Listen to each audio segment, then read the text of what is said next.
Welcome to Stress and Rhythm. Stress is the emphasis that we give to certain syllables in a word or to certain words in a sentence. We emphasize syllables and words by making them louder, longer, and sometimes higher in pitch. There's a difference between present, the noun, a gift, and to present, the verb, for example. And we signal this difference by way of stress. This is called word stress. Then there is sentence stress. You hear the difference between did you buy a house in Spain or did you buy a house in Spain? Did you buy a house in Spain? Now, the way we can differentiate between different meanings like this is referred to as sentence stress. Rhythm is the alteration of stressed and unstressed syllables in a language. It's worth noticing that English is spoken with strong beat and rhythm. This pain, truth in my lies right now are falling like the rain, so let the river run. He's coming home with his neck scratched to catch black sweat jackets and dress slacks. Mismatched on his breast jack, he's a sex addict and she just wants to exact revenge and get back. It's a chess match. She's on his back like a jetpack. She's kept track of all his internet chats. Which, of course, rap music is a good example of. There's a much more marked difference between stressed and unstressed syllables in English than in Norwegian. And it may be worth noticing that if you don't use strong beat and rhythm in English, you may come across as a bit uninterested and maybe even impolite. Now, let's look at lexical words and function words. In order to master the rhythm of English, you have to stress the words that are most important to the meaning. And then you can almost swallow the function words, which are not important to the meaning, and forget about the words that don't mean much in a sentence. So here, the big black ones are content words. You have to go to school. You have to go to school. Now, here's an exercise for you. Try to read with strong beat and rhythm. Photography or politics? It's a dialogue between Diana and Jeremy. What have you decided to do after college, Jeremy? I'm going to take up photography. Mr. Mackenzie's recommended the course at the Institute. He believes I could make a career as a photographer. You'll have to develop your own photographs. That requires technical skill. Jeremy, you're not a technician, and photographic materials are very expensive. Well, Mr. Mackenzie thinks there's a possibility I might win the Observer competition. I sent in 4 entries. All the competitors are amateurs like myself. I detest competitions. I never agree with the decision of the judges. I'm going to be a politician. I shall become the most distinguished woman on the political scene. I thought you hated competing. Don't tell me politics isn't competitive. Now, how do we mark stressed syllables? Look at these limericks. There was a young farmer of Leeds who swallowed 6 packets of seeds. It soon came to pass he was covered with grass and he couldn't sit down for the weeds. A rocket inventor named Bright once traveled much faster than light. He started one day in a relative way and returned on the previous night. Now, to indicate stress, you could simply underline the stressed syllables. There was a young farmer of Leeds who swallowed 6 packets of seeds. It soon came to pass he was covered with grass and he couldn't sit down for the weeds. Do you notice how you have to speed up the syllables or the words that are not underlined to sort of fall into the rhythm? Same thing here. A rocket inventor named Bright once traveled much faster than light. He started one day in a relative way and returned on the previous night. Now, as you know from earlier lessons, this is not usually how we mark stressed syllables. We put in stress marks in front of the stressed syllable. There was a young farmer of Leeds who swallowed 6 packets of seeds. It soon came to pass he was covered with grass and he couldn't sit down for the weeds. A rocket inventor named Bright once traveled much faster than light. He started one day in a relative way and returned on the previous night. Now, maybe you'd like to stop the film a little bit and consider how you'd mark the stressed syllables here. And then, once you've done it, here's the key. Georgie, Porgy, Pudding and Pie kissed the girls and made them cry. When the boys came out to play, Georgie, Porgy ran away. Jack Sprat could eat no fat, his wife could eat no lean, and so between the two of them they licked the platter clean. I made the non-stressed syllables and words smaller here to indicate that they are, in fact, of less importance. They are weak forms, function words, and we'll say a bit more about them. Weak forms are reduced forms of function words, such as and. We very rarely say and, we say un. We very rarely say to, we say t. Weak forms are very frequent in connected speech.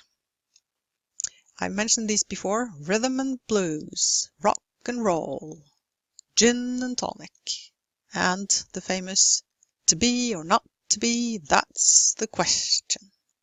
Hamlet there. You remember the schwa? It's the speech sound that we use in unstressed syllables, such as in banana, banana, banana, or pizza. Schwa is very relaxed. In a weak form, schwa is often used instead of any other vowel phoneme. And the vowel sound can also be left out. Instead of saying as, you may say uz, or simply just uz, as soon as I can, as soon as I can.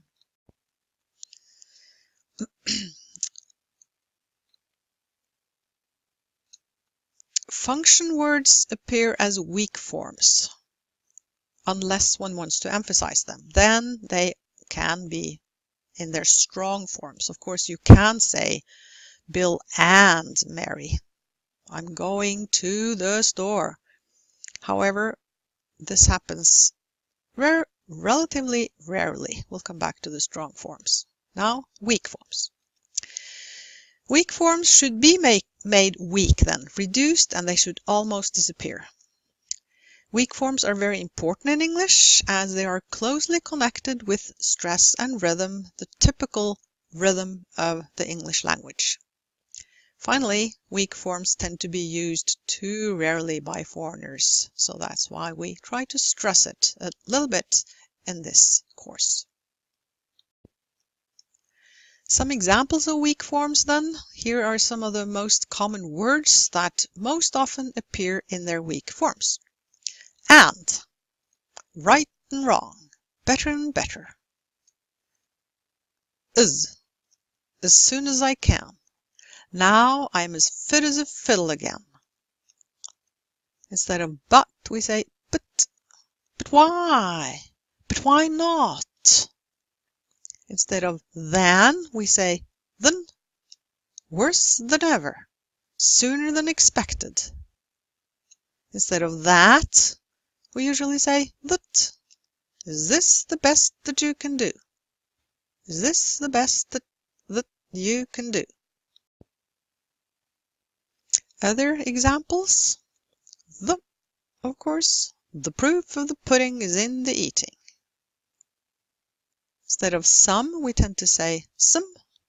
Could I have some more tea, please? Some more tea, please.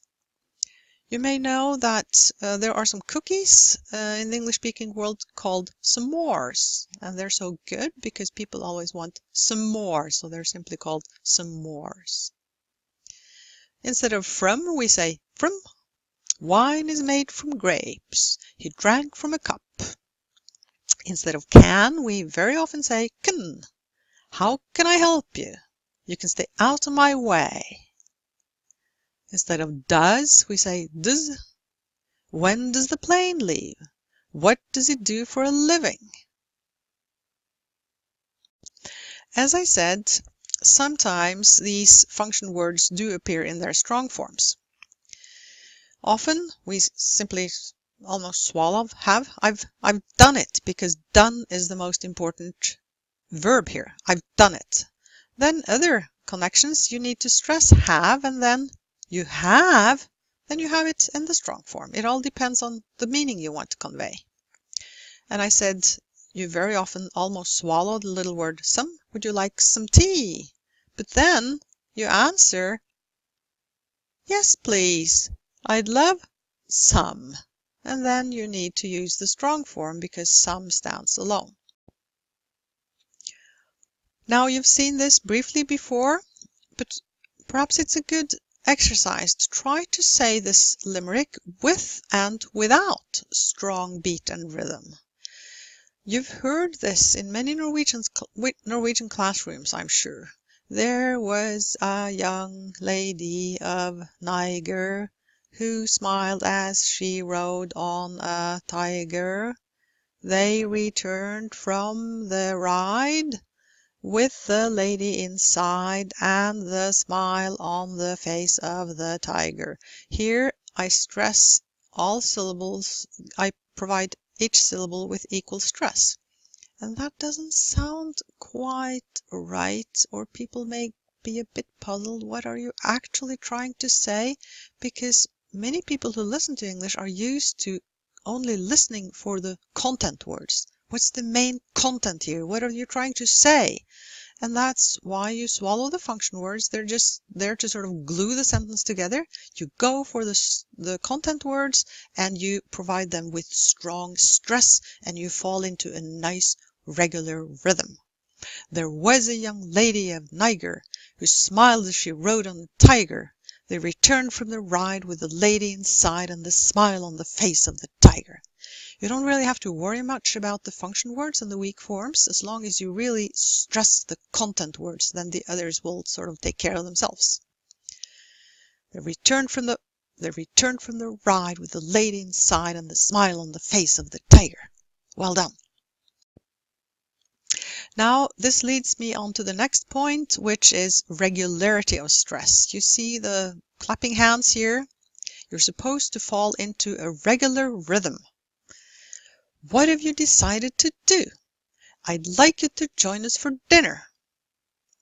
Now, the point is that rhythm is regular in English, and a given number of stressed syllables will take the same amount of time to say, no matter how many unstressed syllables there are in between. What have you decided to do? I'd like you to join us for dinner. Here are some more examples. 2, 3, 4. 3 stressed syllables. 20, 30, 40. 3 stressed syllables. 200, 300, 400. Again, 3 stressed syllables. So you have to speed up the unstressed ones, the unstressed syllables, to fall into the regular rhythm. She can't come now. She couldn't have come to you before.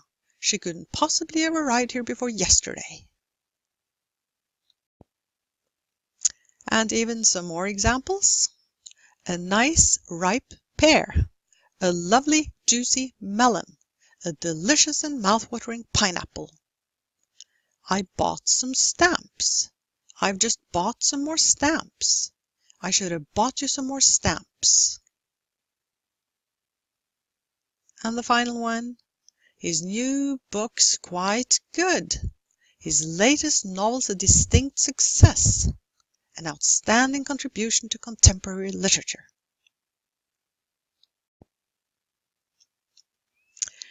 English is a stress-timed language. This is what all this means. There's a marked difference between stressed and unstressed syllables, and you fall into a regular rhythm where, again, there's a marked difference between the stressed syllables and the unstressed ones. Now, other languages, such as French and Spanish, are syllable-timed. This means that each syllable takes the same amount of time to say. So the longer a sentence is, the longer it takes to say it. Not so in English, remember? His latest novel's a distinct success. You really had to speed up in order to fall into the same rhythm as the shorter phrase took. African English, as well as other varieties, is often syllable-timed. And I advise you to look at the little clip in Canvas by Ylvis. They illustrate this rather well when they speak African English with their guests. A few more words about word stress. Some words differ only in terms of stress, and then how do we know? Well, first of all, a little exercise for you. How can you make the words below into nouns and verbs? You can stop the film a little bit and consider this. Then we have the key here. Nouns often have stress on the first syllable, verbs often on the second. At least these are examples of this. One present, but to present. One object, but to object. One record, but to record. One protest, but I protest. One permit, I'll permit. One rebel, who rebels. Now, this is easy enough, maybe. Let's look at some others. There are some rules. Not that you're expected to remember these, but they may be nice to know about. Might be nice to know about them. So, if you have a word that ends in ick, you stress the syllable before ick, such as in magic, barbaric, dramatic, Icelandic. If you have a word that ends in shn, shs, shul, etc., you stress the syllable before this element. Attention, spacious, artificial. And then some very long words have stress on the third syllable from the end. Political, psychologist, ideology, meteorology, spectacular, kilometer, thermometer, photography. Once you come across a real long word in English, this rule is certainly worth remembering. Try to count back from the end of it to the third syllable from the end. Then, here's a little task for you. Which syllable receives stress in these? And again, you can stop the film and have a go at these. Try to say them. And the next slide shows the key. It is phenomenon. See, third syllable from the end.